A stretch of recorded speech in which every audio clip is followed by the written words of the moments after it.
لا حول ولا قوة إلا بالله العلي العظيم حسبنا الله ونعم الوكيل نعم المولى ونعم النصير أعوذ بالله من الشيطان اللعين الرجيم بسم الله الرحمن الرحيم الحمد لله رب العالمين والعاقبة للمتقين والجنة للمطيعين والنار للعاصين والصلاة والسلام والتحية والإكرام على البشير النذير السراج المنير الغر الميامين حبيب إله العالمين بالقاسم محمد اللهم صل على محمد وعلى بيته الطيبين الطاهرين المعصومين المظلومين المنتجبين المنتخبين الهداة المهديين الذين أذهب الله عنهم الرجس وطهرهم تطهيرا اللهم صل على محمد الله على أعدائهم في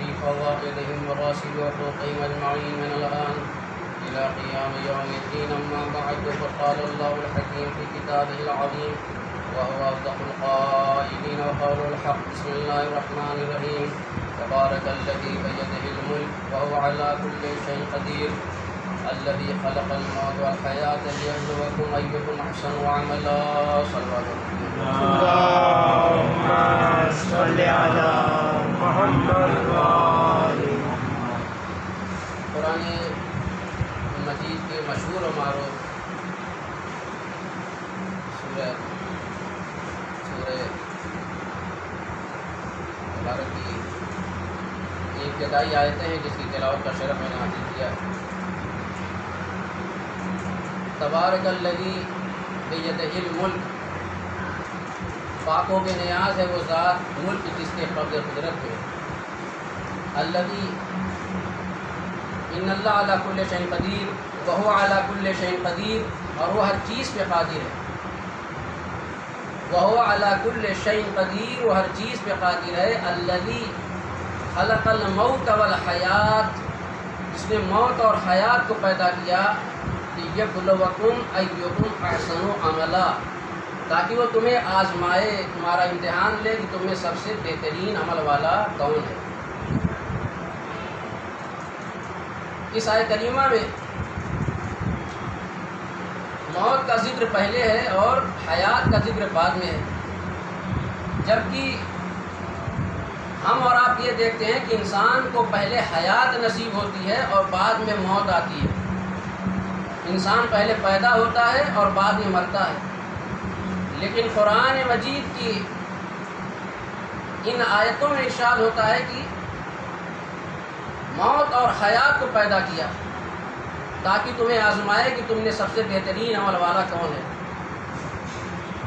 جب اس مسئلے کو مولا کائنات حضرت علی بن ابی طالب علیہ السلام کی خدمت میں پیش کیا گیا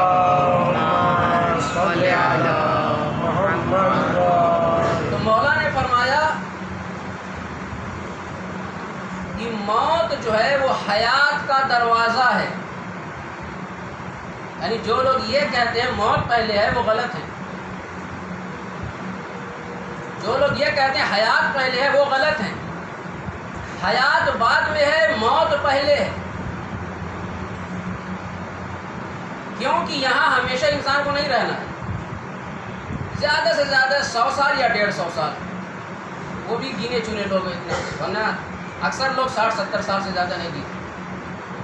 تو مولا نے کیا فرمایا کہ پہلے حیات نہیں، پہلے موت ہے بعد میں حیات ہے، اور وہ بھی ایسی حیات جس کے بعد کوئی موت ہی نہیں ہے. حیات جاویدانی، جہاں پہ اللہ ہمیں آزمائے گا، ہمارے اعمال کا امتحان لے گا کہ سب سے بہترین عمل والا کون ہے.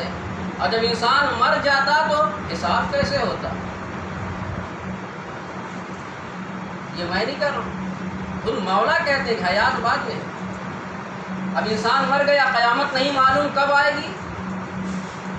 پھر یہ انسان کہاں ہے جو مر گیا؟ اس کی روح کہاں ہے؟ عالم برزخ میں اس وقت تک رہے گی جب تک قیامت نہ آ جائے.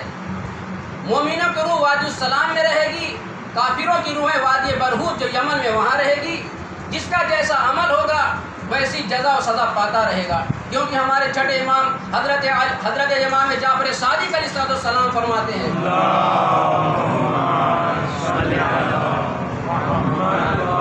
کہ ہم قیامت کے دن تمہاری شفاعت تو کریں گے، یہ بالکل کلیئر بات ہے، لیکن تم یہ سوچو کہ تم جیسا عمل کرو اس عمل کے ساتھ شفاعت ہو جائے تو یہ ناممکن ہے۔ چھٹے امام فرماتے ہیں شفاعت تو کریں گے لیکن عالم برزخ کی ذمہ داری ہماری نہیں ہے، عالم برزخ کی ذمہ داری ہماری نہیں ہے۔ اب عالم برزخ میں تم نے جو کچھ کیا ہے وہ تمہیں دیکھنا ہے، وہاں سے واپس آ جاؤ گے تو پھر ہم شفاعت کر لیں گے۔ صلوات پڑھ دیں محمد و آل محمد۔ اللہم صلی علی محمد۔ عمل اچھا ہے تو وادی السلام جو نجف اشرف میں ہے وہاں ہماری روح رہے گی، اچھی حالت میں رہے گی، کوئی تکلیف نہیں ہوگی اس کو۔ لیکن اگر برا عمل ہے تو ہماری روح وادی برہوت یمن میں رہے گی، مصیبت میں رہے گی، پریشانی کی حالت میں رہے گی۔ اب چونکہ یہاں مہمان حضرات زیادہ نظر آ رہے ہیں، اسی لیے میں وہ واقعہ پھر آپ کے سامنے پیش کر دینا چاہتا ہوں جو میں نے 2-4-5 مہینہ پہلے یہاں مومنین وجہپوری کے سامنے پیش کیا تھا، تاکہ ہمارے اندر جو خوش فہمی ہے نا یہ شفاعت والی، کچھ بھی کریں شفاعت ہو جائے گی، کچھ بھی کریں شفاعت تو ہو ہی جائے گی، مولا شفاعت نہیں کریں گے تو ہم ان کا پیر پکڑ لیں گے۔ ایسے ایسے بھی نوجوان ہمیں ملے جو کہتے شفاعت نہیں کریں، پیر پکڑ لیں گے، جب پیر پکڑیں گے تو اللہ مولا شفاعت کر دیں گے۔ کچھ بھی پکڑو، کچھ بھی پکڑ لو، امام ایسے شفاعت کرنے والے نہیں ہیں۔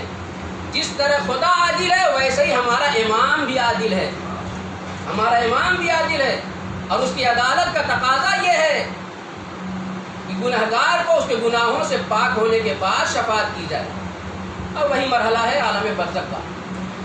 شیخ عبدالطاہر خراسانی ایران کے رہنے والے، شہر خراسان کے رہنے والے، نیک متقی پرہیزگار، تمام معصومین کی زیارت کا شرف حاصل کیا، تمام معصومین کی زیارت کا شرف حاصل کیا تھا۔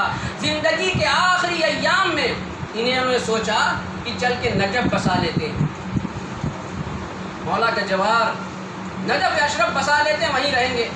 چنانچہ انہوں نے اپنا گھر بار، عزیز و اقربا، وطن سب چھوڑ دیا اور نجف اشرف میں مقیم ہو گئے، اور وہاں رہنے کے بعد اتنا تقوی پرہیزگاری میں آگے بڑھ گئے کہ وہاں کے بڑے بڑے علماء بھی کہتے تھے کہ اس وقت اگر کوئی نجف اشرف میں کوئی فضیلت والا انسان ہے، کوئی متقی پرہیزگار انسان ہے تو وہ صرف اور شیخ عبدالطاہر خراسانی ہے۔ بڑے بڑے علماء کہتے تھے، کتنا بڑا درجہ تھا۔ بہت غور سے سنیے گا، ساری خوش فہمی ہماری یہیں سے نکل جائے گی باہر۔ زندگی کے آخری ایام میں نجف بسا لیا، مولا کا جواب۔ اب اتنے مشہور ہو کہ ہندوستان کا ایک تاجر جاتا ہے زیارت کرنے، اب عراق سے اسے کچھ اور آگے جانا تھا، شام وغیرہ، اس کے پاس کچھ امانت تھی، تو لوگوں سے کہا کہ یہ میں امانت کس کے پاس رکھواؤں تاکہ واپس آؤں تو یہ امانت مل جائے۔ تو سارے کے سارے لوگوں نے کسی عالم کا پتہ نہیں بتایا، کسی مرجع کا پتہ نہیں بتایا، بلکہ انہی کا پتہ بتایا جو شیخ عبدالطاہر خراسانی کے نام سے جانے جاتے تھے۔ ایک عام آدمی تھے لیکن متقی پرہیزگار اور فضیلت والے انسان تھے، 14 معصومین کی زیارت کا شرف حاصل تھا۔ کہا ان کے پاس رکھوا دو، انشاءاللہ کچھ بھی نہیں ہوگا، تمہارا سارا مال مل جائے گا، جیسے رکھاؤ ویسے ہی مل جائے گا۔ اب مال تو رکھوا دیا گیا لیکن کوئی لکھا پڑھی نہیں تھی، ظاہر سی بات ہے جب آدمی اتنا باکمال، اتنا بافضل ہے، متقی پرہیزگار، خوف خدا رکھنے والا، تو لکھا پڑھی کوئی ضرورت بھی نہیں تھی۔ لیکن جب وہ بیچارہ ظاہر واپس آیا تو شیخ عبدالطاہر خراسانی اللہ کو پیارے ہو چکے تھے۔ اب کیا ہوگا، لکھا پڑھی تو کچھ بھی نہیں، وہ پریشان کیا اب میں کیسے واپس ہندوستان جاؤں گا، میرے پاس تو بس یہ اتنا ہی پیسہ تھا۔ تو لوگوں نے ایسے بہت سے اعمال مفاتیح الجنان میں دوسری کتابیں موجود ہیں، اگر وہ عمل آپ کریں تو آپ اپنے مردے سے بھی بات کر سکتے ہیں، آپ اپنے مردے کی زیارت بھی کر سکتے ہیں، رسول خدا کی زیارت کر سکتے ہیں، معصومین کی زیارت کر سکتے ہیں، ایسے بہت سے اعمال ہیں۔ تو لوگوں نے کہا کہ بھائی اتنے نیک تھے، آپ سوچیے کہ اتنے نیک تھے، ہو سکتا ہے وادی السلام میں ان کی روح ہو، عمل کرو انشاءاللہ ہمارا مسئلہ حل ہو جائے گا۔ وادی السلام میں اس نے 40 دن عمل کیا، کتنے 40 دن عمل کیا، شیخ عبدالطاہر خراسانی کو کچھ پتہ ہی نہیں، 14 معصومین کی زیارت کا شرف حاصل کیا، مولا کے جوار میں رہے، انتقال کے بعد وہیں دفن ہوئے، مگر ان کا کچھ پتہ ہی نہیں، 40 دن ہو گئے، پریشان ہو گیا، کہا رہے میں نے 40 دن یہ عمل کیا، ان کا تو کچھ پتہ ہی نہیں۔ کہا بھائی دیکھو ہم لوگ تو کیا انسان لوگ ظاہر دیکھتے ہیں انسان کا، ہم لوگ جو ہے ظاہر دیکھتے ہیں، مگر اللہ جو ہے انسان کا باطن دیکھتا ہے، باطن ہم لوگ نہیں دیکھ سکتے۔ تو ظاہر میں تو اچھے تھے، اب باطن میں کیسے تھے بھائی وہ اللہ جانے، لہذا وادی برہوت والا عمل کرو شاید مل جائیں۔ 40 دن وادی السلام والا عمل کیا کچھ پتہ نہیں، اور 1 دن وادی برہوت والا عمل کیا فوراً ظاہر ہو گئے۔ شیخ عبدالطاہر خراسانی بال بکھرائے ہوئے غریبان چاک ہے، اور داڑھی و بالوں میں خاک لگی ہوئی ہے، آستین پھٹی ہوئی ہے، اس طریقے جیسے قبر کا مردہ نکل کے آ گیا۔ یہ چوک گیا، آپ شیخ عبدالطاہر خراسانی؟ کہا میں وہی ہوں، لیکن تو وہی ہے نا جس کا پیسہ میرے پاس رکھا ہوا تھا؟ کہا مگر آپ کی یہ حالت کیا؟ کہا وہ تو بعد میں بتاؤں گا، لیکن تم یہ سنو کہ تم نے جو امانت رکھوائی تھی وہ امانت ویسے ہی رکھی ہوئی، میں نے امانت پہ خیانت نہیں کی ہے۔ جاؤ میرے بیٹے سے بتانا کہ گھر کے بنا کونے میں یہ امانت رکھی ہے، وہ امانت تمہیں دے دے گا۔ اور تم جو یہ سوال کر رہے ہو میں اتنا نیک اتنا پرہیزگار اور میں دفن و نجف میں میری یہ حالت کیسے ہوئی؟ اب وہ بتا رہے ہیں مجھ سے زندگی میں 3 گناہ ہو گئے۔ یہ 3 گناہ ایسے جو معمولی ہیں، عام طور پر روزانہ ہوتے رہتے ہیں، روز آئے دن ہوتے رہتے ہیں۔ کہا سب سے پہلا میں نے گناہ یہ کیا کہ اپنے عزیز رشتہ دار گھر خاندان وطن سب چھوڑ دیا، پھر کسی کی خبر ہی نہیں لی۔ اور اسلام میں قطع تعلق حرام ہے، صلہ رحمی کرو چاہے سلام کی حد تک کرو، صلہ رحمی اپنے رشتہ داروں سے تعلقات قائم رکھو۔ بولنے کا دل نہیں چاہتا تو کم سے کم خالی سلام ہی کر دو، السلام علیکم وعلیکم السلام، تاکہ پتہ رہے رشتہ باقی ہے، ایک دم سے ختم نہیں کرنا، حرام ہے یہ۔ جو اپنے رشتہ داروں سے تعلقات ختم کرتا ہے اگر اس کی عمر 30 سال ہے تو حدیثوں میں اس کی عمر 3 سال ہو جائے گی، اور جو اپنے رشتہ داروں سے صلہ رحم کرتا ہے اس کی عمر اگر 3 سال ہے تو اللہ اپنے فضل سے اسے 30 سال کر دے گا۔ صلوات پڑھ دے محمد وعلی محمد۔ اللہم صلی علی محمد۔ ایک گناہ تو یہ کہ میں نے سب کو چھوڑ دیا، پھر کوئی خبر ہی نہیں لی۔ دوسرا گناہ یہ کہ میرے پاس شرعی رقم تھی، اور شرعی رقم مستحق کا حق ہوتا ہے، میں نے وہ شرعی رقم ایک غیر مستحق کو دے دیا تھا، میں نے وہ شرعی رقم ایک غیر مستحق کو دے دیا تھا۔ لہذا آپ کے پاس اگر خمس کا مال ہو اور کوئی آ کے یہ کہے میں سید ہوں مجھے دے دو، تو آیت اللہ سیستانی کہتے ہیں، آیت اللہ خامنائی کہتے ہیں جب تک اس کے سید ہونے کا یقین اور اطمینان نہ ہو جائے آپ اسے شرعی رقم نہیں دے سکتے۔ اگر دے دیا تو پھر سے نکالنا پڑے گا، اطمینان ضروری ہے۔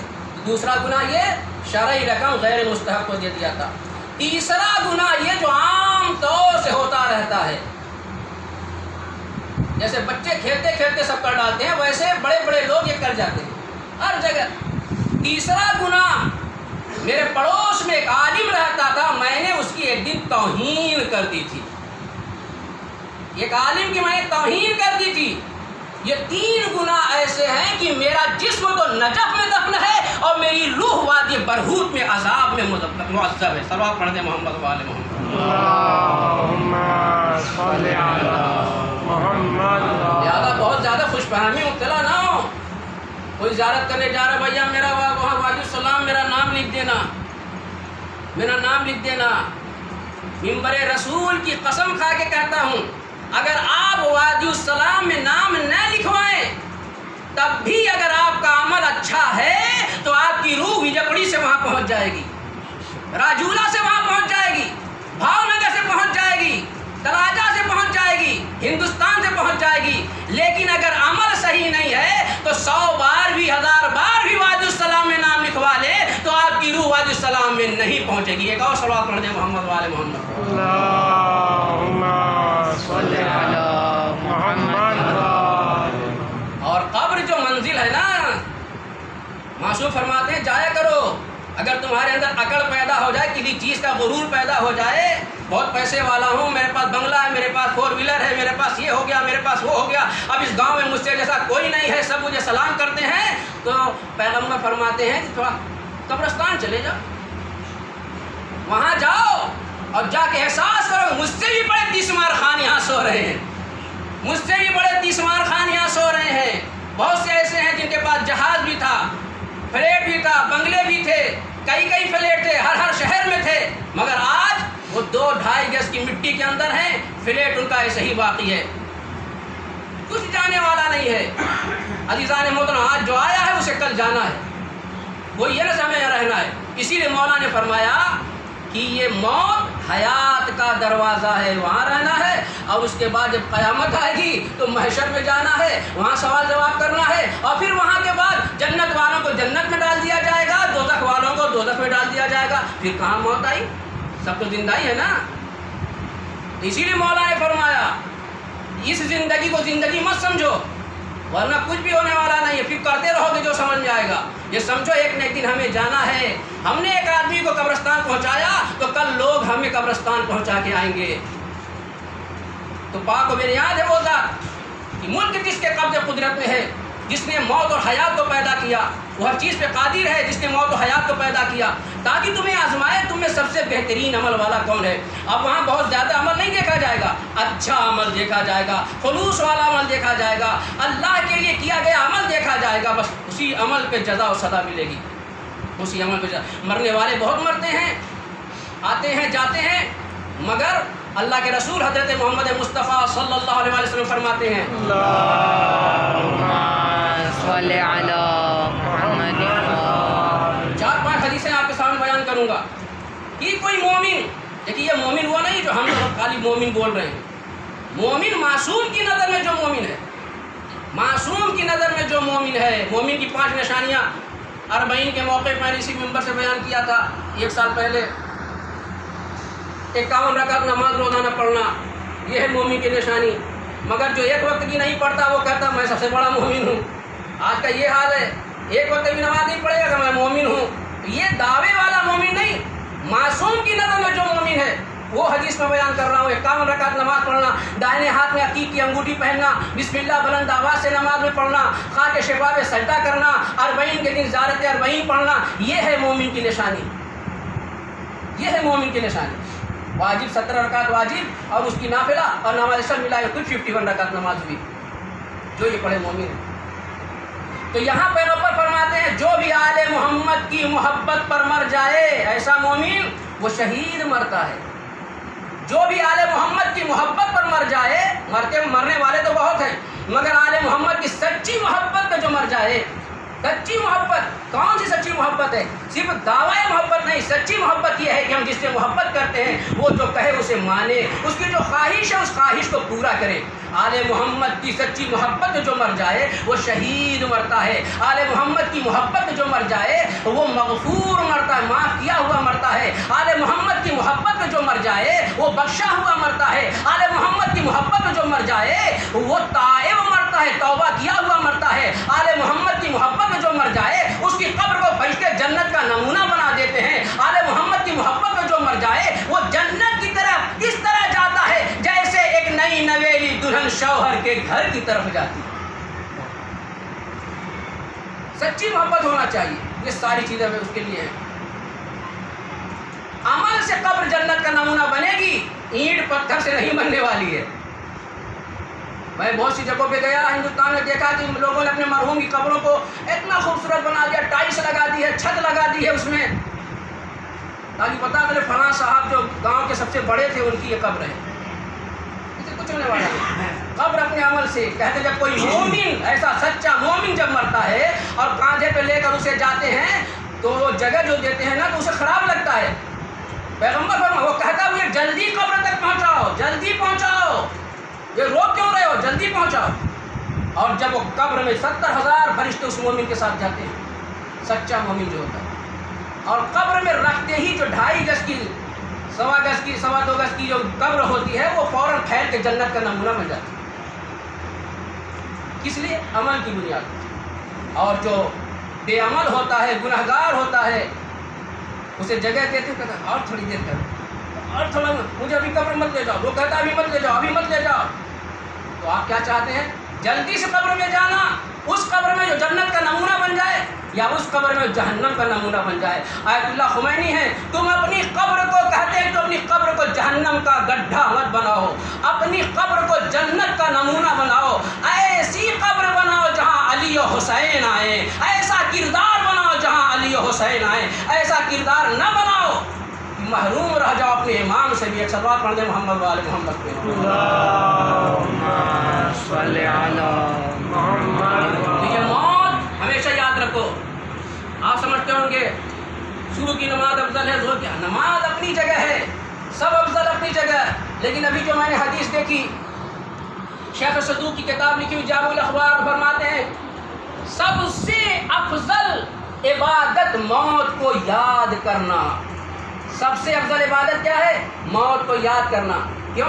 جب موت یاد رہے گی تو انسان کو نماز بھی یاد رہے گی. جب موت یاد رہے گی تو انسان کو روزہ بھی یاد رہے گا. جب موت یاد رہے گی تو انسان کو خمس و زکوٰۃ و حج و زکوٰۃ بھی یاد رہیں گے. جب موت یاد رہے گی تو اخلاق بھی یاد رہے گا. جب موت یاد رہے گی تو ایک دوسرے کو خیرات کرنا, مدد کرنا بھی یاد رہے گا. یعنی ہر نیکی انسان کو یاد رہے گی تاکہ وہاں کام آئے. جب موت ہی یاد نہیں رہے گی تو انسان کو نیک عمل کہاں سے یاد رہے گا؟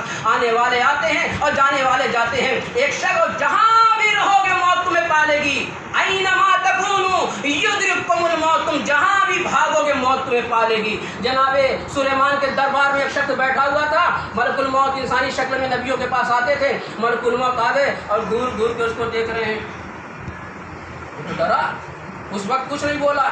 لیکن جب وہ چلے گئے, ملک الموت چلے گئے, تو ایک مرتبہ یہ شخص پوچھتا ہے کہ کون تھا جو مجھ کو گور گور کر دیکھ رہا تھا؟ کہا یہ ملک الموت تھے. اب تو اور ڈر گیا وہ, اب اور ڈر گیا. اب تو لگتا ہے کہ بس میری آئی گئی اب آج یا کل میں چلا ہی جاؤں گا. اتنا ڈرا, موت سے بھاگنا چاہ رہا تھا. لیکن جہاں بھی موت لکھی ہے وہاں آ کر رہے گی. گھر میں لکھی ہے تو گھر میں آئے گی, سفر میں لکھی ہے تو سفر میں آئے گی, اور حضر میں لکھی ہے تو حضر میں آئے گی. جہاں بھی موت لکھی وہاں آ کے رہے گی. اب اس نے کہا مجھے کیونکہ آپ کی حکومت ہوا پہ بھی ہے, لہٰذا آپ بادل ڈھونڈ دیں, مجھے ہندوستان فلاں جگہ پہنچا دیں, یعنی ملک الموت سے میں بچ جاؤں. وہ تو بادل پہ سوار ہو کر ہندوستان آ گیا. جناب سلیمان نے اپنی حکومت, جو ان کی حکومت تھی, حکم لگایا بادل کو, ہوا نے ان کو پہنچا دیا ہندوستان. اب پھر ملک الموت آئے تو سلیمان پوچھتے ہیں کہ بھائی تم اس دن اس آدمی کو گھور گھور کر کیوں دیکھ رہے تھے؟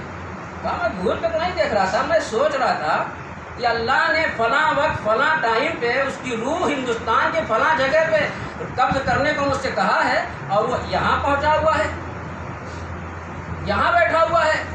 اور اس وقت وہاں پہنچنے میں, جب یہاں بیٹھا ہے اور وہاں پہنچنے میں تو کئی سو برس کا فاصلہ لگ جائے گا, پیدل آدمی جائے گا. تو لیکن جس ٹائم اللہ نے کہا تھا, جس وقت کہا تھا, جس دن کہا تھا, جب میں گیا تو وہاں وہ موجود تھا, وہاں وہ موجود تھا.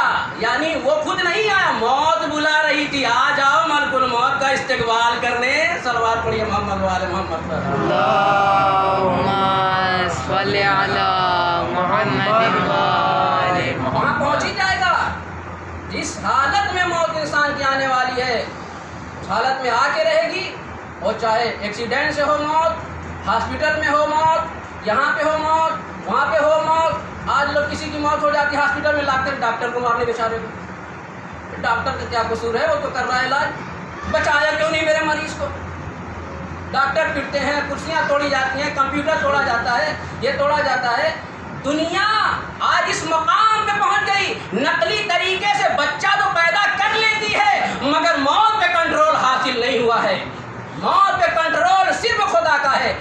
امریکی سائنسدانوں نے ایک مرنے والے انسان کو شیشے میں پیک کر دیا. ہم دیکھتے ہیں یہ کیسے مرتا ہے. تھوڑی دیر کے بعد کیا دیکھا, شیشہ چٹکا, روح نکل گئی. شیشہ چٹکا, روح نکل گئی. کسی نے دیکھا ہی نہیں.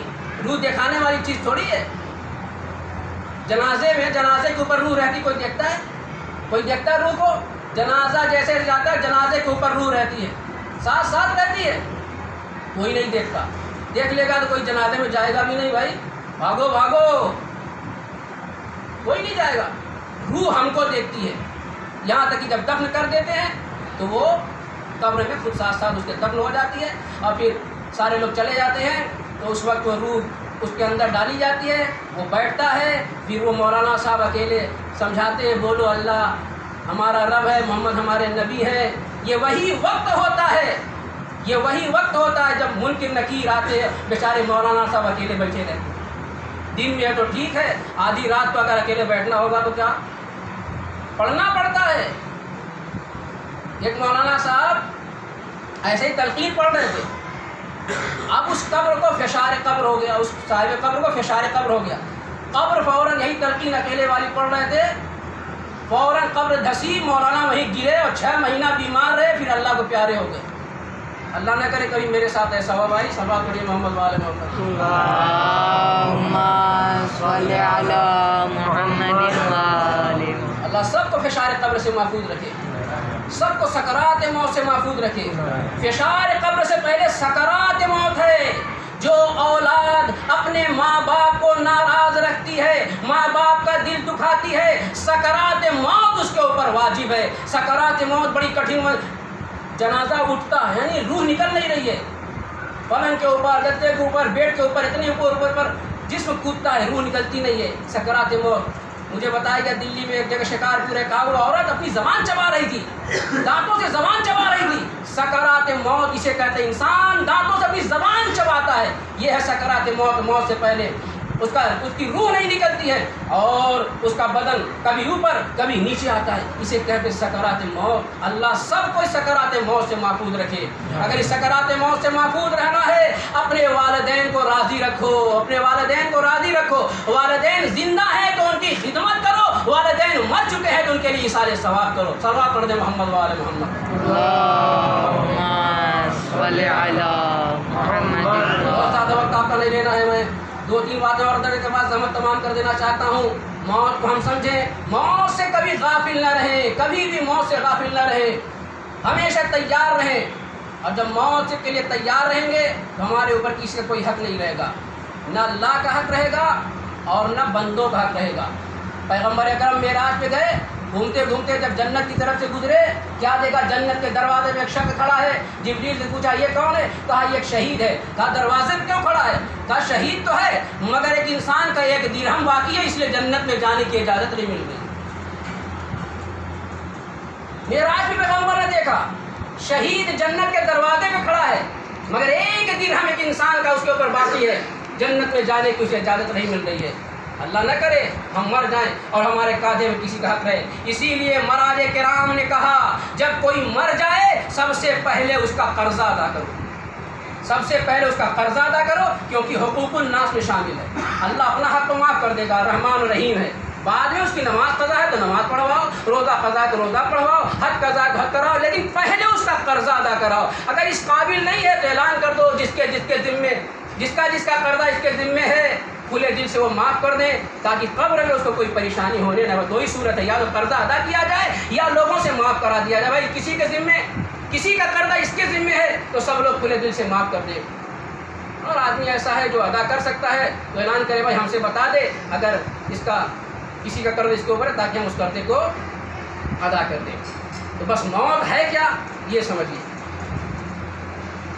لبنان کا ایک بہت بڑا سب سے زیادہ پیسے والا انسان، سب سے زیادہ پیسے والا انسان تھا، اس نے دریا کے کنارے، ساحل کے کنارے کتنا اچھا ہوتا، بہترین ہوا رہتی ہے، وہاں ایک گجرا بنایا خوبصورت، اس میں اپنی قبر بنائی کہ مرنے کے بعد لوگ مجھے یہاں دفن کریں گے۔ یعنی پیسہ اتنا تھا کہ زندگی میں ساحل کے کنارے، وہ ساحل نہیں جو علی بھائی جنتا کے یہاں کام کرتا ہے، ساحل دریا کا کنارہ۔ بھائی صلوات پڑھیے محمد وعلى محمد۔ اللہم صل علی محمد وآل۔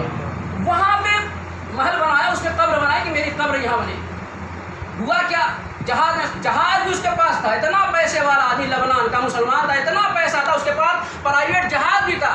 جہاز لے کے اڑا، دھماکہ ہوا اور جہاز کا پتہ نہیں، اس کا بھی پتہ نہیں، بہت تلاش کیا تو جہاز کے ٹکڑے ملے مگر اس کی لاش نہیں مل سکی۔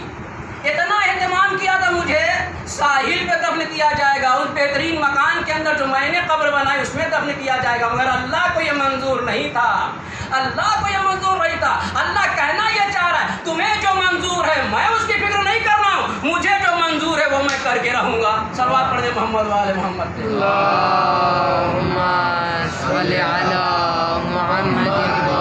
برطانیہ کا ایک بہت بڑا پیسے والا، سب سے زیادہ پیسے والا انسان، انشاءاللہ واقعہ سنیں گے آپ کو موت یاد رہے گی کہ ہمیں تیار رہنا چاہیے۔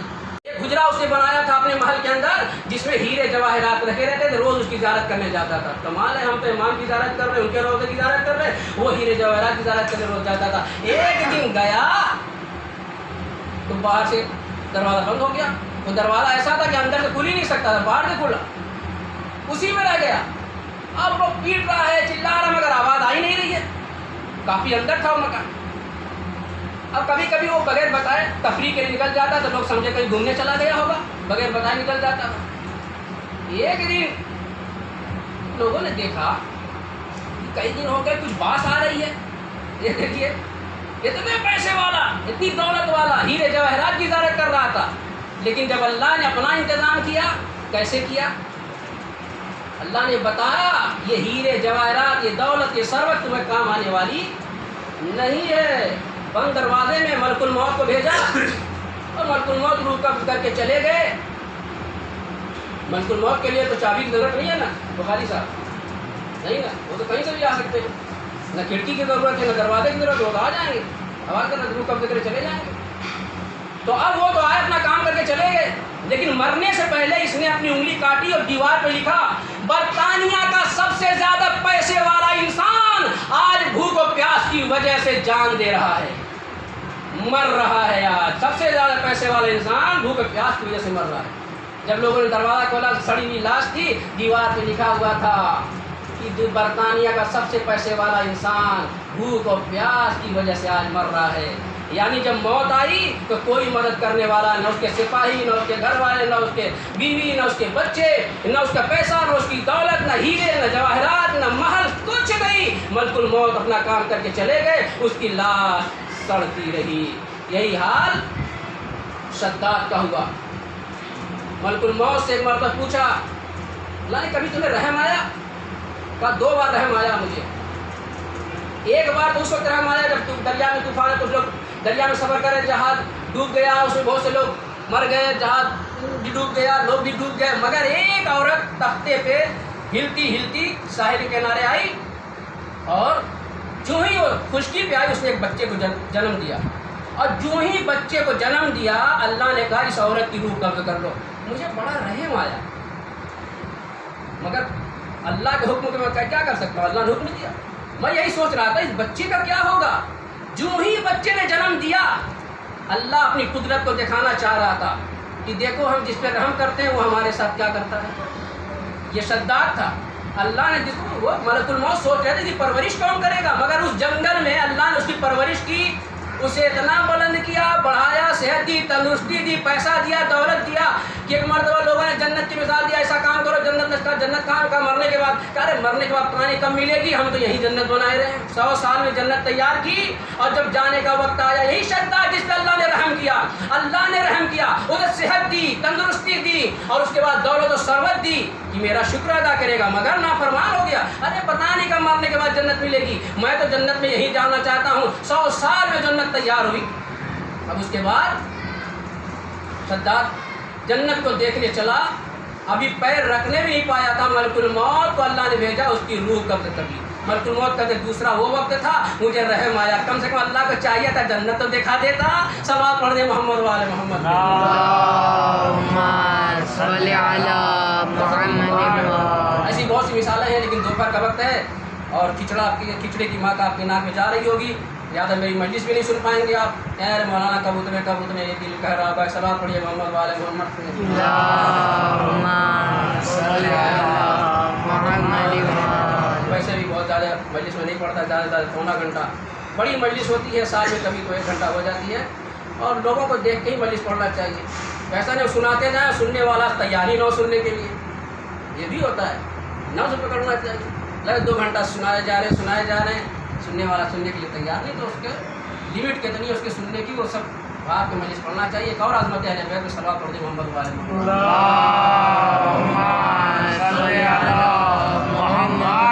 یہ موت ہے عزیزان محترم. اپنی موت کو ایسی موت بناؤ کہ پھول سے خوشبو نکل جائے پتہ نہ چلے. کہ موت کو ایسی موت نہ بناؤ کہ ملک الموت آئے تو ایسا روح کھینچے کہ جیسے خاردار جھاڑیوں پر ایک کپڑا ڈال کر کھینچ لیا جائے. انسان آتا ہے مرتا ہے، مرد مر جاتا ہے تو عورت بیوہ ہو جاتی ہے، عورت مر جاتی ہے تو مرد کو کچھ نہیں، مرد کو کچھ نہیں، اس کو کوئی عدت نہیں رکھنا ہے، اس کو کوئی عدت نہیں رکھنا ہے۔ بات آ گئی عدت کی عرض کر دوں اور اس کے بعد مسائل۔ تو مرد جب مرتا ہے تو عورت بیوہ ہو جاتی ہے، بیوہ ہو جاتی ہے، اس کے اوپر فوراً انتقال کے بعد سے عدت واجب ہے 4 مہینہ 10 دن، 4 مہینہ 10 دن۔ طلاق کی عدت ہے 3 مہینہ، اور وفات کی عدت ہے، غور سے سنیے سب لوگ، وفات کی عدت ہے 4 مہینہ 10 دن۔ مگر اس 5-6 مہینے کے اندر بہت سی رپورٹیں مجھ تک ملی ہیں کہ کہیں 40 دن میں عدت ختم کرا دی عورتوں نے، کہیں 1.25 مہینے پہ عدت ختم کرا دی، کہیں 2 مہینے پہ عدت ختم کرا دی۔ ارے کس نے تمہیں حق دیا ہے کہ 2 مہینے پہ عدت ختم کرانے کا؟ شریعت نے کہا 4 مہینہ 10 دن واجب ہے۔ عورت دوسری شادی نہیں کر سکتی، جس کا شوہر مر گیا وہ رنگین لباس نہیں پہن سکتی۔ مسئلہ نمبر بتا دے رہا ہوں، جا کے دیکھ لیجیے گا گجراتی توضیح مسائل میں 2526 2527 مسئلہ نمبر ہے، 2526 2527، اور ویب سائٹ پہ الگ مسئلہ جو پوچھا گیا کہ عورت باہر نکل سکتی ہے کہ نہیں۔ اقلا سستانی کا فتویٰ 4 مہینہ 10 دن عدت رکھنا واجب ہے، کوئی اسے کم نہیں کرا سکتا، اور اس درمیان عورت دوسری شادی نہیں کر سکتی، رنگین کپڑے نہیں پہن سکتی۔ بیوہ کا لباس سفید لباس، اہل بیت کے غم میں کالا لباس، شوہر کے غم میں سفید لباس، کوئی رنگین لباس نہیں پہن سکتی۔ صاف مسئلہ لکھا ہے، جا کے دیکھ لیے 2527 مسئلہ نمبر۔ رنگین لباس نہیں پہن سکتی بیوہ عورت، چوڑی نہیں پہن سکتی، مہندی نہیں لگا سکتی، سرما کاجل نہیں لگا سکتی، زیور نہیں پہن سکتی، اس طرح جو بھی میک اپ کی چیزیں ہیں وہ عورت 4 مہینہ 10 دن نہیں کر سکتی۔ چاہے کسی کی شادی ہو، چاہے عید ہو، چاہے بقرعید ہو، چاہے شب برات آ جائے، شوہر کے غم میں وہ اسی طرح شادی رہے گی 4 مہینہ 10 دن تک۔ جب 4 مہینہ 10 دن پورا ہو جائے اس کے بعد اسے اختیار ہے، شادی بھی کر سکتی ہے، رنگین کپڑے بھی پہن سکتی ہے، مہندی بھی لگا سکتی ہے، چوڑی زیورات بھی پہن سکتی ہے، سرما کاجل بھی لگا سکتی ہے، جو کچھ کر سکتی ہے، لیکن 4 مہینہ 10 دن یہ ساری چیزیں نہیں کر سکتی۔ اب باہر نکلنے کے بارے میں لوگ سمجھتے نہیں، یہ عورت باہر نہیں نکل سکتی کہتے ہیں نا۔ تو اقلا سستانی سے ویب سائٹ پہ پوچھا گیا سوال جواب والے میں، کہا نکلنے میں کوئی حرج نہیں ہے، مگر بلا وجہ نہیں نکلنا ہے، بہت ضروری ہے نکلنا اس کا تو باہر نکل سکتی ہے، مجلس میں آنا ہے تو آ سکتی ہے۔ نامحرم سے گفتگو کے بارے میں سستانی سے پوچھا گیا کہ بیوہ عورت نامحرم سے، کہا بس وہ ضرورت بھر کام کی بات، لگی لپٹی باتیں نہیں۔ بھائی ضرورت بھر السلام علیکم والی بات ہے کہ نہیں ہے؟ ہاں بھائی نہیں ہے ضرورت بھر، ہاں آپ کو کیا کام ہے؟ یہ وہ جو کام کی ضرورت ہے، یعنی اس میں کچھ ایسا نہ ہو ضرورت بھر وہ نامحرم سے، ضرورت بھر نامحرم سے بات کر سکتی ہے، باہر نکلنے میں کوئی حرج نہیں ہے، مگر اس 4 مہینہ 10 دن کے درمیان بغیر کسی ضرورت کے کسی اور کے گھر میں رات گزارنا یہ مکروہ ہے بیوہ کے لیے۔ اگر بہت ضرورت ہے نہیں، بغیر ضرورت رات گزارنا 4 مہینہ 10 دن بیوہ کے لیے مکروہ ہے۔ اب اگر شوہر مر گیا، گھر میں کوئی نہیں ہے، دکان اسی بہت سے ایسے حالات ہیں کہ بھائی دکان ہے، کرانے کی چلانا ہے، ایسی حالت میں وہ ان تمام اصول کو مد نظر رکھتے ہوئے سادہ لباس میں، سفید لباس میں، اور کوئی زینت آرائش کی چیزیں نہ ہو، وہ اپنے دکان پہ پردے کی حالت میں بیٹھ سکتی ہے۔ ضرورت ہے اگر کوئی دوسرا راستہ ہے تو ہو سکتا ہے، مگر اگر اس کے علاوہ کوئی چارہ ہی نہیں، نان و نفقہ اس کے اوپر خود واجب ہے، تو ایسی حالت میں وہ اس اصول کے ساتھ جو میں نے بتایا، سرما نہیں، کاجل نہیں، چوڑی نہیں، زیورات نہیں، شوبادی نہیں، رنگین کپڑے نہیں، سادے لباس میں اور پورے حجاب کے اندر وہ اپنی دکان پہ بیٹھ سکتی ہے۔ مگر بوڑھی عورت تو خیر کہ اس سے کوئی مسئلہ نہیں، جوان عورت ہے، اس کے لیے خاص طور پہ تاکید ہے، وہ ٹیلی فون کے ذریعے، موبائل ہو یا آمنے سامنے، نامحرم سے بغیر ضرورت کی گفتگو نہیں کر سکتی، بغیر ضرورت کوئی گفتگو نامحرم سے نہیں ہو سکتی۔ یہ ایک ضروری مسئلہ تھا جو آپ کی خدمت میں بتا دیا۔ تو آج کوئی اور گیا، کل کوئی اور جانا، یہ دنیا آنے جانے کی جگہ ہے۔ عزیزان محترم، اللہ تعالیٰ جن کے والدین زندہ ان کو سلامت رکھے، ان کا سایہ برقرار رکھے، اور جن کے والدین دنیا سے رخصت ہو گئے ہیں ان کی قبروں میں ہمیشہ اپنی رحمتیں و مغفرتیں نازل فرمائے، کروٹ کروٹ جنت نصیب فرمائے۔ عزیزو، ماں باپ کی عظمت بڑی عظیم ہے، چونکہ ایک والد کی اظہار ثواب کی مجلس ہے۔ باپ ہوتا کیا ہے؟ جناب ابراہیم ایک مرتبہ گئے جناب اسماعیل سے ملنے کے لیے، اسماعیل کہیں گئے ہوئے تھے، ان کی بیوی بیٹھی نے کہا وہ تو کہیں شاید بکری چرانے گئے ہوئے ہیں، کہا ٹھیک ہے آئیں تو بتا دینا۔ اب جب جناب اسماعیل آئے تو ان کی بیوی نے بتایا، تو کہا کہاں کھڑے تھے میرے بابا؟ تو کہا یہاں پہ کھڑے تھے۔ تو جہاں نشان قدم تھا جناب ابراہیم کا، اسماعیل نے اپنے باپ کے نشان قدم کو چوما، نشان قدم کو چوما۔ یہ ہے عظمت باپ کی۔ جناب یوسف اتنے بڑے نبی تھے اور بادشاہ بھی ہوئے، جب ان کے باپ ملنے کے لیے گئے تو گھوڑے سے نہیں اترے کیونکہ بادشاہ تھے، فوراً ان کی انگلی سے نور نکلا چلا گیا۔ جناب یوسف نے پوچھا پروردگار یہ کیا ہے؟ کہا یہ نور نبوت ہے، اب تمہاری نسل میں نبوت نہیں رہے گی۔ کہا کیوں؟ کہا تم نے اپنے باپ کا احترام نہیں کیا۔ تو نبی کتنا بڑا نبی ہو جائے، بادشاہ ہو جائے، لیکن باپ اپنی جگہ باپ رہتا ہے۔ نبی کے لیے بھی ضروری ہے، بادشاہ کے لیے بھی ضروری ہے، حاکم کے لیے بھی ضروری ہے کہ اپنے باپ کا احترام کرے، چاہے باپ غریب ہو یا باپ امیر ہو۔ بس ختم کیا عزیزان۔ مرنے کے بعد عالم برزخ کے بعد حشر نشر کی منزل آئے گی، جہاں حساب کتاب، ہر آدمی کے ہاتھ میں اپنا اعمال ہوگا، اچھے لوگوں کے ہاتھ دائیں ہاتھ میں عمل اور برے لوگوں کے بائیں ہاتھ میں عمل ہوگا۔ محشر کا عالم ہوگا، سب لوگ وہاں جمع ہوں گے، یہاں تک کہ حیوان جانور سب جمع ہوں گے اور اللہ کی بارگاہ میں اپنا مقدمہ پیش کریں گے۔ اللہ تعالیٰ ان ظالموں سے سوال کر ہم پہ کیوں ظلم کیا، ہم پہ کیوں ظلم کیا انہوں نے، ان قاتلوں سے سوال کر ہمیں کیوں قتل کیا۔ اور جب سب جمع ہو جائیں گے تو ایک مرتبہ حاطب کی آواز آئے گی، وسائل کی طرف پڑ گیا میں، ایک مرتبہ حاطب کی آواز آئے گی، اے محشر والو اپنی اپنی آنکھیں بند کر لو، رسول کی بیٹی فاطمہ زہرا آنے والی ہے۔ سب کی آنکھیں بند ہو جائیں گی۔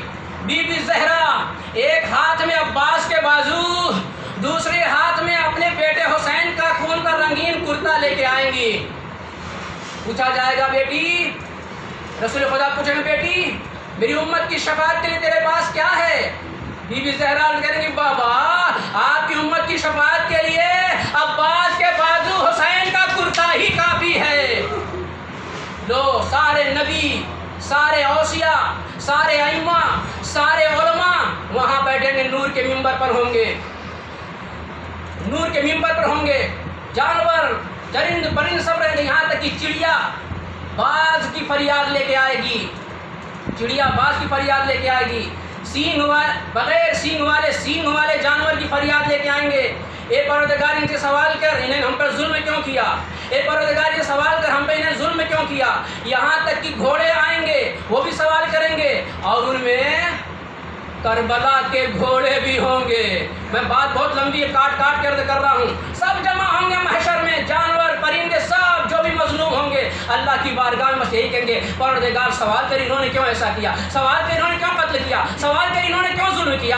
اب محشر کے عالم میں ایک مرتبہ حسین کا ذوالجناح آئے گا، جس کے پورے بدن پہ تیر ہوں گے۔ وہ ذوالجناح اللہ کی بارگاہ میں عرض کرے گا پروردگار میں تو بے زبان تھا نا، سوال کر انہوں نے مجھ پر تیر کیوں برسائے۔ اس کے بعد علی اکبر کا گھوڑا آئے گا، اس کے بعد قاسم کا گھوڑا آئے گا، اس کے بعد اونو محمد کا گھوڑا آئے گا، اس کے بعد عباس علمدار کا گھوڑا آئے گا۔ پہلے یہ گھوڑے فریاد کریں گے پروردگار سوال کر کہ ہم تو بے زبان تھے، انہوں نے ہم پر تیر کیوں برسائے، ہمیں کیوں ستایا، ہمیں تکلیف کیوں دی، ہمیں اذیت کیوں دی۔ اب اس کے بعد یہ سلسلہ جانوروں ختم ہوگا، ایک مرتبہ اللہ کا حکم ہوگا کربلا کے سارے شہداء اپنے اپنے ہاتھوں میں اپنے اپنے سر اور دوسرے ہاتھ میں قاتل کا دامن پکڑے ہوئے محشر میں آئیں گے۔ ارباب اذان اکبر آئیں گے، اپنے ہاتھ میں دائیں ہاتھ میں اپنا سر لیے ہوں گے اور بائیں ہاتھ سے جو ہے قاتل کا دامن پکڑے ہوں گے۔ قاسم بھی اسی طرح آئیں گے اور محمد بھی اسی طرح آئیں گے اور اس طریقے سے ایک ایک شہید آئے گا۔ اب 3 لوگ ایسے ہوں گے جو اپنا سر بھی نہیں لا پائیں گے اور 3 لوگ ایسے ہوں گے جس میں 2 لوگ اپنا سر بھی نہیں لے پائیں گے، ایک اپنا سر تو لے کے آئے گا مگر قاتل کو نہیں لے آ پائے گا۔ لیکن 2 لوگ ایسے ہیں نہ سر لا پائیں گے نہ قاتل لا پائیں گے۔ وہ 2 کون ہیں؟ ایک جناب محسن جنہیں شکم میں شہید کیا گیا، نہ وہ تو اپنے قاتل کو لا پائیں گے نہ اپنا سر لا پائیں گے۔ دوسرے علی اصغر، ننھے علی اصغر نہ قاتل کو لا پائیں گے نہ اپنا سر لا پائیں گے۔ تیسرے حسین ہوں گے، سر تو لائیں گے مگر کہیں گے پروردگار ہر ایک کا ایک قاتل تھا، وہ اپنے ہاتھوں سے پکڑ کر لایا، میرے تو ہزاروں لاکھوں قاتل ہیں، ارے میں کن کن کو پکڑ کے لاؤں؟ کسی نے تلوار ماری، کسی نے نیزہ مارا، کسی نے تیر چلایا، کسی نے خنجر مارا، جس کے پاس کچھ نہیں تھا اس نے ڈھیلے پتھر سے مجھے اذیت دی ہے، میں کس کس کا دامن پکڑوں؟ یہاں تک کتاب میں لکھا ہے۔ اب آگے عرض کروں، سننے کے لیے تیار ہیں؟ سننے کے لیے تیار ہو تو عرض کروں، یہاں تک جو میں نے بیان یہ کتاب میں لکھا ہے۔ اب میں اپنے دل سے سوال کرتا ہوں، اپنے دل میں جو بات ہے میرے پروردگار سوال کروں گا، شاید مولا عباس بھی آ جائیں گے۔ حسین کہہ رہے ہیں ہاتھ میں ایک سر تو ہے مگر بائیں ہاتھ کس کس کا ذر لاؤں؟ شاید عباس علمدار، یہ میں اپنی طرف شاید عباس علمدار بڑھ کے عرض کرے پروردگار ارے جس کے ہاتھ ہے وہ تو سر لے آیا، قاتل کا دامن پکڑ کے لایا، اے میرے مالک میں کیسے اپنا سر لاؤں؟ میں کیسے اپنے قاتل کو لاؤں؟ ارے میرے پاس تو ایک ہاتھ بھی نہیں ہے، میرے پاس ایک ہاتھ بھی نہیں ہے۔ حضرت عمر اللہ اللہ انعام پر رحمت نازل کرے، مرحوم کی مغفرت فرمائے۔ اب اس کے بعد دیکھیے بی بی زہرا کہیں گی، رسول خدا کہیں گے اے بیٹی جنت کا دروازہ کھلا ہوا ہے، جس دروازے سے چاہو داخل ہو جاؤ۔ جناب فاطمہ زہرا کہتی ہیں اے بابا جب تک میں کربلا کا نقشہ یہاں نہیں دیکھ لوں گی، جب تک میں اپنی بیٹیوں کو نہیں دیکھ لوں گی میں کیسے جنت میں جا سکتی ہوں؟ ارے کربلا میں میرا دودھ بہا دیا گیا، خون بہا دیا گیا، میں نے جنہیں جنہیں دودھ پلایا تھا قتل کر دیا گیا۔ ایک مرتبہ ایک عجیب منظر، ایک انسان بے کجاوا اونٹوں پر آگے آئے گا، جس کے ہاتھوں میں ہتھکڑیاں ہوں گی، پیروں میں بیڑیاں ہوں گی، گلے میں خاردار توق ہوگا، کمر میں لنگر ہوگا، اس کے پیچھے 4 سال کی بچی ہوگی، اس کے پیچھے سیدانیاں ہوں گی جن کے ہاتھ اس کے بدے ہوں گے، سر برہنہ ہوں گی۔ جناب زہرا یہ منظر دیکھ کر بے ہوش ہو جائیں گی۔ ایک مرتبہ رسول نور کے منبر سے اتریں گے، بیٹی کا اپنے سر زانوں پہ رکھیں گے اور اس کے بعد پانی چھڑک کر انہیں ہوش میں لائیں گے۔ ارباب اعظام یہ منظر دیکھ کر بی بی فاطمہ زہرا غش آ جائے گا، رسول غش سے انہیں سکون دیں گے۔ تو یہ پورا کربلا کا منظر محشر میں پیش کیا جائے گا، کس کس طریقے سے کربلا میں شہید کیا گیا، اور اس کے بعد اللہ کی بارگاہ میں مقدمہ پیش کیا جائے گا۔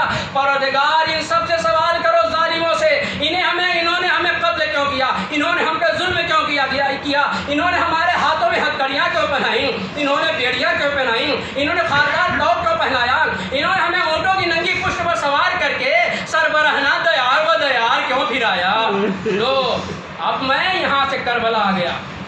آج چہلو مہینہ شعبان علی، رمضان علی مرحوم کا چہلو میں 2 منٹ اور زحمت تمام۔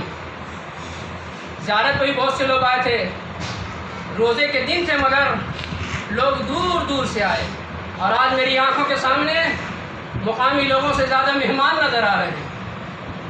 شاید کوئی تلاجہ سے آیا ہوگا، کوئی راجولہ سے آیا ہوگا، کوئی بھاؤ نگر سے آیا ہوگا، کوئی مہوا سے آیا ہوگا۔ کس لیے؟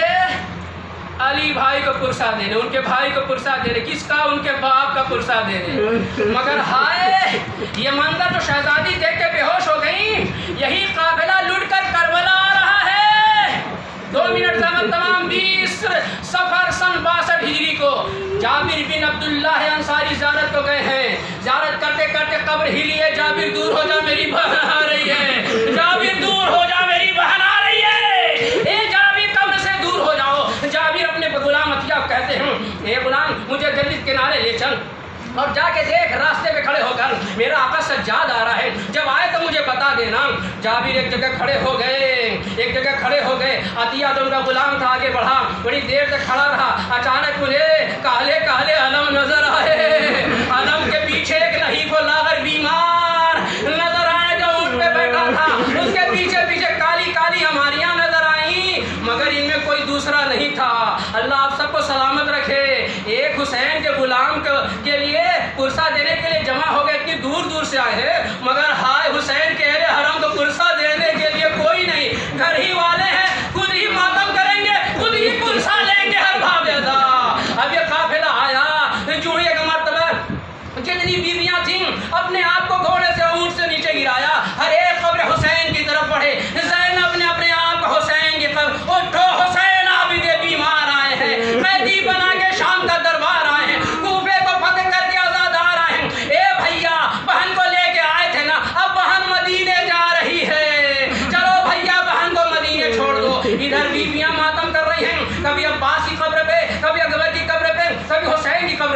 اور ادھر عطیہ نے بتایا آقا سجاد، جابر نے کہا مجھے آقا سجاد کے قریب لے چلو۔ جو ہی جابر کو آقا سجاد کے قریب لایا گیا، جب کوئی ملتا گلے مل کے روتے ہیں نا، بھلے آج کا آج نہیں روتے ہوں گے کیونکہ کورونا چل رہا ہے، لیکن اس کے علاوہ جب آپ پرسہ دینے آتے ہیں تو جس کے گھر کوئی میت ہوتی ہے تو اسے گلے مل کے رویا جاتا ہے، اسے پرسہ دیا جاتا ہے، بھائی تم ہی غم میں شریک نہیں ہو، ہم بھی غم میں شریک ہیں۔ اسی طرح جابر چاہتے تھے سید سجاد کو گلے لگا کر پرسہ دے، سید سجاد جابر دور ہو جاؤ، توق کا زخم اتنا خطرناک ہے، ارے ابھی بھی تکلیف ہو رہی ہے، گلے ملنے کی تاب نہیں ہے، اے جابر معافی چاہتا ہوں، گلے نہیں مل سکتا۔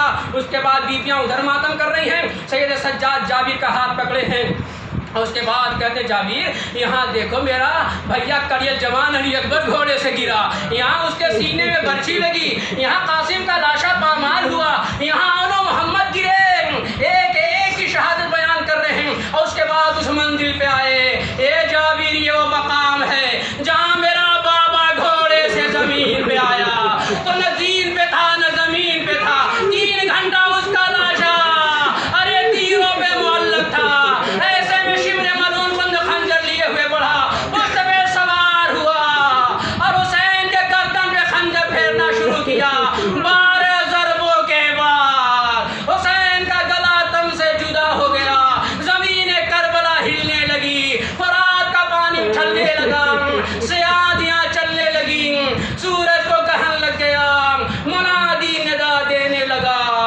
الا قتل الحسین بکربلا، الا ذبح الحسین بکربلا۔